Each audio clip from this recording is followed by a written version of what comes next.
Não é novidade para você, nem para ninguém, que esse mundo está mudando assim supersonicamente, mais do que isso até, né? Política, religião, tecnologia, cultura, estruturas sociais, comunicação. É muito louco. Nos últimos 5 anos já houve um monte de revoluções. No próximo ano haverá outras tantas e a gente nem sabe quais. Ninguém consegue prever como é que vai ser o mundo amanhã.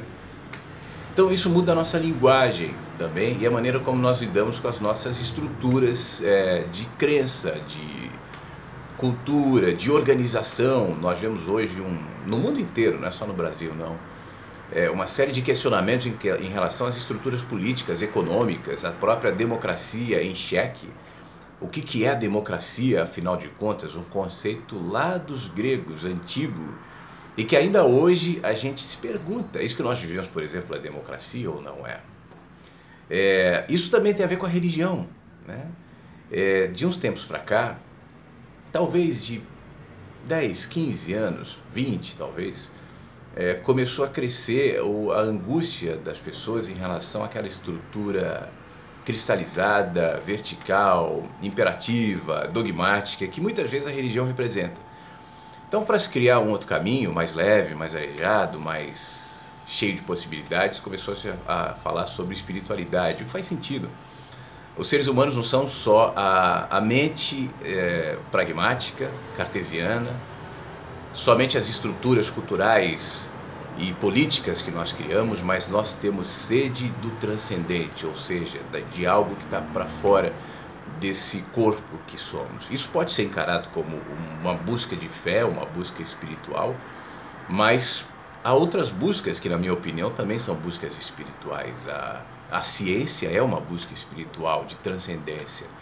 A arte também, né? Poesia, a literatura, são buscas. A filosofia são caminhos de perguntas, de entendimento humano de que há mais, de dúvidas e interrogações. Isso é transcender-se também, isso é espiritualidade. Só que de uns tempos para cá eu percebi que esse termo espiritualidade, cada vez mais, e eu usava esse termo muito no meu trabalho, foi sequestrado e virou outra religião.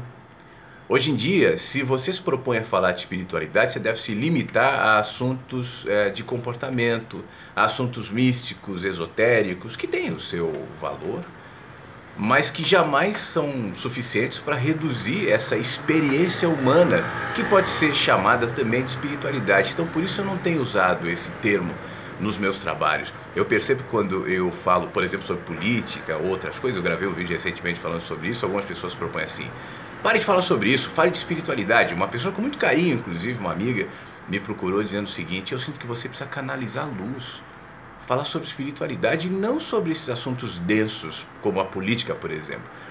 E eu dizia para ela assim: o que para você é canalizar luz? É mentalizar? É fazer um ritual? Ou é jogar consciência sobre o que está escuro? Isso não é canalizar luz? E o que é jogar consciência sobre o que está escuro? É falar sobre isso, é pensar sobre isso, é questionar, é perguntar. Isso é jogar luz também, portanto espiritualidade. Então eu venho nesse breve videozinho aqui no fim de semana jogar essa para você pensar, né? Espiritualidade para você se limita a quê? A um grupo com uma roupa de hippie, a uma igreja, a uma linguagem onde as pessoas passam a se cumprimentar da mesma maneira, a um tipo de alimentação, a um estereótipo, né, daquele guru, o cara é espiritual porque ele se veste de indiano, porque é chamado de mestre fulano, prende cicrano e coisas do tipo. Não. Eu acho que está na hora da gente puxar isso e dissolver o termo no nosso olhar mais amplo e entender que espiritualidade é transcender-se onde estamos, seja na política, seja na cultura, seja nas relações humanas, familiares, profissionais, pessoais, em tudo cabe espiritualidade, porque somos assim. Aliás, eu acho que cada um de nós, como indivíduo, é uma representação, uma maquete desse contexto. Afinal de contas, eu sou um corpo, eu sou uma carne, eu sou pele, eu sou ossos, eu sou cérebro e miolos, mas eu me vejo como algo para além disso. e as minhas percepções do mundo não se encerram naquilo que o meu corpo pede, que é comer, se reproduzir, ganhar dinheiro, dormir, ter prazer. Parece que de alguma maneira isso não me satisfaz por completo, então eu me transcendo. E os caminhos que eu busco para esse podem ser inúmeros, infinitos. Você pode ser um grande ateu espiritual, um grande cético espiritual. Aliás, eu acho que o ceticismo muitas vezes é uma via de transcendência. Quando me perguntam e me questionam em relação a meu aparente ceticismo em relação a muitas coisas, eu digo que eu não brigo com isso. Eu acho que o ceticismo é uma porta de entrada, é uma fresta de percepção muito rica. Mesmo em relação ao meu trabalho, às vezes as pessoas se aproximam com alguma desconfiança, porque eu não me prendo a nenhum formato, a nenhum dogma, a nenhuma linguagem, nada do tipo, e vem com ceticismo, e alguém fala, olha, meu amigo, meu marido, sei lá, chegou aqui cético, e eu digo, não demova o ceticismo, é bom. Nos dias de hoje, nós precisamos de uma boa dose de ceticismo também. Acreditar em tudo nos deixa muito vulneráveis a, no mínimo, aproveitadores e tanta gente que está misturando os termos para te vender prisão em nome de espiritualidade.